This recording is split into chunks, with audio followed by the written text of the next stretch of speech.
গত ২৪ ঘন্টায় মহানগরের বিভিন্ন স্থানে সাঁড়াশি অভিযান পরিচালনা করে বিভিন্ন অপরাধে জড়িত মোট ১৮৬ জনকে গ্রেফতার করা হয়। কবজি কাটা আনোয়ার গ্রুপের ২ জন সদস্যকে তারা গ্রেফতার করেছে তেজগাঁ গোয়েন্দা বিভাগের একটা টিম। ২০টির মতো খুনের ঘটনা সংঘটিত হয় প্রতি মাসে এবং এই সংখ্যা ডাকাতির ক্ষেত্রে গড়ে ৫টির মতো ঘটনা সংঘটিত হয়। রাজধানীর গুলশানের সাবেক সংসদ সদস্যের বাসায় গিয়ে ৫০ লাখ টাকা চাঁদা দাবি মামলার একটা ঘটনায় ৫ জন রিমান্ডে রয়েছে। তাদের একজনের বাসা থেকে ২,২৫,০০,০০০ টাকার একটা চেক উদ্ধার করা হয়েছে। আসলে এখানে যারা জড়িত ছিল, আমি এটা মনে করি কোনো দলীয় পরিচয় কারো কাছে মুখ্য বিষয়টা। আমরা যে সম্ভাব্য কারণগুলো এবং এখানে যারা জড়িত ছিল তারা ব্যতীত আর অন্য কেউ আছে কিনা সেটাও আমরা তদন্ত করে দেখছি। আশা করি তদন্ত শেষে এগুলো বিস্তারিত জানা সম্ভব হবে। এটা এটা তদন্তাধীন রয়েছে। এটা রিমান্ডে থাকা জনৈক রিয়াদ নামে একজনের বাসা থেকে পাওয়া গেছে। এটা নিয়ে আমরা বিস্তারিত কাজ করছি। হ্যাঁ, রোজকার সাধারণ খাবার এখন হবে অসাধারণ। প্রাণ স্বাদের মশলা, স্বাদ বাড়ায়, ঘ্রাণ ছড়ায়। জননিরাপত্তা বিধান ও আইন শৃঙ্খলা পরিস্থিতি স্থিতিশীল রাখতে ঢাকা মহানগর পুলিশ তাদের নিয়মিত যে কার্যক্রম সেটা পরিচালনা করে যাচ্ছে। এরই অংশ হিসাবে ইতিমধ্যে ঢাকা মহানগরীতে চেকপোস্ট এবং টহল কার্যক্রম বৃদ্ধি করা হয়েছে। ডিএমপির যে গত ২৪ ঘন্টায় আমাদের জননিরাপত্তা বিধানে ২ পালায় ৪৪১টি টহল টিম মোতায়েন ছিল। এর ভিতরে দিনে ২৫৯টি এবং রাত্রে ২২১টি। এর বাইরে ফুড পেট্রোল ছিল আপনার ২১২টি, পেট্রোল টিম ছিল ২১২টি, ফোর্ড পেট্রোল ২০টি এবং হুন্ডা মোটর পেট্রোল টিম ছিল ২৭টি। এছাড়া বিভিন্ন গুরুত্বপূর্ণ এবং কৌশলগত স্থানে আমাদের ৬৬টি চেকপোস্ট স্থাপন পরিচালনা করা হয়। গত ২৪ ঘন্টায় মহানগরের বিভিন্ন স্থানে সাঁড়াশি অভিযান পরিচালনা করে বিভিন্ন অপরাধে জড়িত মোট ১৮৬ জনকে গ্রেফতার করা হয়। গ্রেফতারকৃতদের মধ্যে রয়েছে ডাকাত, ৫ জন চোর, ১৩ জন মাদক কারবারি, ২ জন প্রতারক এবং ১২ জন বিভিন্ন পরোয়ানাভুক্ত অন্যান্য আসামি। অভিযানকালে ১১টি মোবাইল ফোন, একটি বাস ও নগদ ১৩,১৮০ টাকা উদ্ধার করা হয়। এছাড়া এই সময়ে ১০,০৬৫ পিস ইয়াবা, ১ কেজি ৪০ গ্রাম গাঁজা, ৭৪ বোতল ফেন্সিডিল এবং ১ গ্রাম হেরোইন উদ্ধার করা হয়।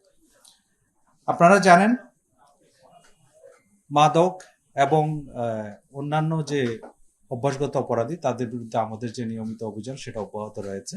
থানা পুলিশের পাশাপাশি ঢাকা মহানগর গোয়েন্দা পুলিশ এক্ষেত্রে তাদের যে নিয়মিত অভিযান সেটা অব্যাহত রেখেছে এবং অনেকটা জোরদার করা হয়েছে। তার প্রেক্ষিতে গতকাল ডিবি ওয়ারির একটা টিম ১২৩টি চোরাই মোবাইল সহ এই চক্রের ৫ জন সদস্যকে গ্রেফতার করে এবং আপনারা জানেন মোহাম্মদপুর এলাকায় কবজি কাটা আনোয়ার নামে একটা গ্রুপ রয়েছে। তারা বিভিন্ন অপরাধের সাথে সরাসরি জড়িত এবং এই অপরাধের যারা সদস্য তারা জনমনে আতঙ্ক সৃষ্টি করা থেকে আরম্ভ করে নানা সময় বিভিন্ন অপরাধ কার্যক্রমের সাথে জড়িত। সেই কবজি কাটা আনোয়ার গ্রুপের ২ জন সদস্যকে তারা গ্রেফতার করেছে তেজগাঁ গোয়েন্দা বিভাগের একটা টিম। এই ২ জনের নাম হচ্ছে মোহাম্মদ নিশাত এবং মোহাম্মদ রাসেল ওরফে পেস্টিং রাসেল। এছাড়া আপনারা জানেন, রাজধানীর গুলশানের সাবেক সংসদ সদস্যের বাসায় গিয়ে ৫০ লাখ টাকা চাঁদা দাবি মামলার একটা ঘটনায় ৫ জন রিমান্ডে রয়েছে। তাদের একজনের বাসা থেকে ২,২৫,০০,০০০ টাকার একটা চেক উদ্ধার করা হয়েছে এবং এই ঘটনার প্রেক্ষিতে পৃথক একটি মামলা কলাবাগান থানায় প্রক্রিয়াধীন রয়েছে। গত ৬ মাসে আপনারা যে আমাদের যে অপরাধ সূচক সেগুলো যদি আমরা পর্যালোচনা করি, জানুয়ারি ২০২৫ থেকে জুন ২০২৫ পর্যন্ত এই সময়ে ঢাকা মহানগরের ৫০টা থানায় ৩৩টি ডাকাতি, ২৪৮টি ছিনতাই, ১২১টি খুন এবং ১,০৬৮টি চুরির মামলা রেকর্ড করা হয়। এই হিসাবে যদি আমরা চিন্তা করি, গড়ে ঢাকা মহানগরীতে ২০টির মতো খুনের ঘটনা সংঘটিত হয় প্রতি মাসে এবং এই সংখ্যা ডাকাতির ক্ষেত্রে গড়ে ৫টির মতো ঘটনা সংঘটিত হয়। গত ৬ মাসের যে অপরাধ সূচক সেটা বিশ্লেষণ করলে আমরা দেখতে পাই এই সময়ে গড়ে ৪৬টির মতো ছিনতাই মামলা রেকর্ড করা হয়েছে। এবং আরেকটা বিষয় যেটা অনেকেই আপনারা হয়তো উদ্বিগ্ন, আমরা সেটা খুব গুরুত্ব দিয়ে দেখছি, আমাদের কাছে যখনই কোনো অভিযোগ আসে সেটা আমরা অবশ্যই মামলা হিসেবে রেকর্ড করি, সেটা হচ্ছে চাঁদাবাজি। গত 6 মাসের পরিসংখ্যান আমরা দেখছি ডিএমপিতে গড়ে প্রায় প্রতি মাসে 70টির মতো চাঁদাবাজির ঘটনা রেকর্ড করা হয়। এখানে চাঁদাবাজি শুধুমাত্র এককভাবে চাঁদাবাজি না, হয়তো অন্য কোনো মামলায় চাঁদাবাজির সেকশন থাকলে সেটাও কিন্তু চাঁদাবাজির মামলা হিসেবে আমরা ধরেছি। তো সার্বিকভাবে বলতে গেলে ডিএমপির বর্তমান যে আইন শৃঙ্খলা পরিস্থিতি সেটা আমরা স্থিতিশীল আছে বলে মনে করি। এর বাইরে আমরা যে আমাদের নিয়মিত পুলিশি কার্যক্রম সেটা অব্যাহত রেখেছি। আমাদের দুটো বিষয় রয়েছে, একটা হচ্ছে অপরাধ প্রতিরোধে যে প্রিভেন্টিভ যে কার্যক্রমগুলো সেগুলো, এবং যেসব ঘটনা ঘটে যাচ্ছে সেগুলো আমরা দ্রুত সময়ের ভিতরে রহস্য উদ্ঘাটন করে সেটা ডিটেকশনের কাজ। আপনারা জেনে আনন্দিত হবেন, সাম্প্রতিক সময়ে যেসব চাঞ্চল্যকর ঘটনা ঘটেছে বেশিরভাগ ক্ষেত্রেই আমরা সেগুলো রহস্য উদ্ঘাটন করতে সক্ষম হয়েছি, এবং যারা এইসব ঘটনার সাথে জড়িত ছিল তাদেরকে আইনের আওতায় নিয়ে আসতে সক্ষম হয়েছে। তার একটা অন্যতম উদাহরণ হচ্ছে সম্প্রতি রাজধানীর যে চাঞ্চল্যকর সোহাগ হত্যা মামলা। আপনারা জানেন ইতিমধ্যে এই ঘটনায় 12 জনকে গ্রেফতার করা হয়েছে এবং তার মধ্যে 9 জন স্বীকারোক্তিমূলক জবানবন্দি প্রদান করেছে। এই ক্ষেত্রে এজাহার নামীয় এবং এজাহার বহির্ভূত গুরুত্বপূর্ণ আসামি যারা রয়েছে তাদেরকে আমরা গ্রেফতার করেছি, এবং আর যারা পলাতক রয়েছে তাদেরকেও গ্রেফতার প্রক্রিয়াধীন রয়েছে। আর একটা বিষয় আমাদের নিয়মিত কার্যক্রম, যেটা ট্রাফিক ব্যবস্থাপনা। ট্রাফিক ব্যবস্থাপনার ক্ষেত্রে আমরা নিত্য নতুন কৌশল অবলম্বন করছি, এবং বিভিন্ন স্থানে আমরা কিছু পরীক্ষামূলক ডাইভারশন দিচ্ছি, এবং এসব ক্ষেত্রে দেখা যায় সেগুলো খুব ইতিবাচক ফলাফল নিয়ে আসছে।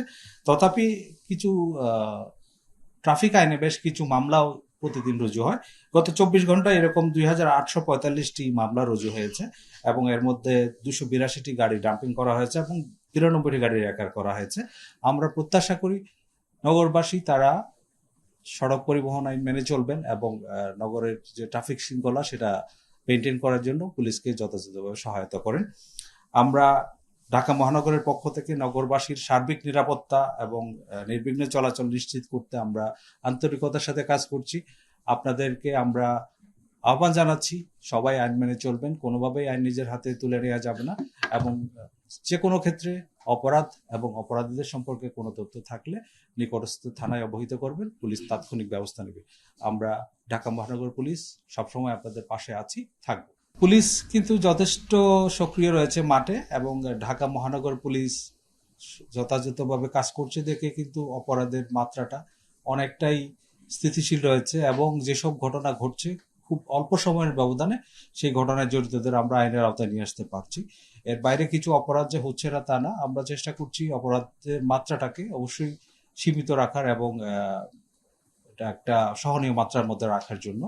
আর পুলিশের উপর যে দায়িত্বগুলো রয়েছে আমরা সব সঠিকভাবে পালন করছি। এছাড়া আমাদের সদস্যদের নিয়মিত প্রশিক্ষণ প্রদানের মাধ্যমে সামনে যে জাতীয় নির্বাচন সেটার জন্য প্রস্তুতি আমরা নিচ্ছি। সার্বিকভাবে বলতে পারি আমরা আমাদের উপর যে অর্পিত দায়িত্ব সেটা পালন করছি, এবং আমাদের সদস্যরা যথেষ্ট দৃঢ় মনোবল নিয়ে তাদের উপর অর্পিত দায়িত্ব পালন করে যাচ্ছে।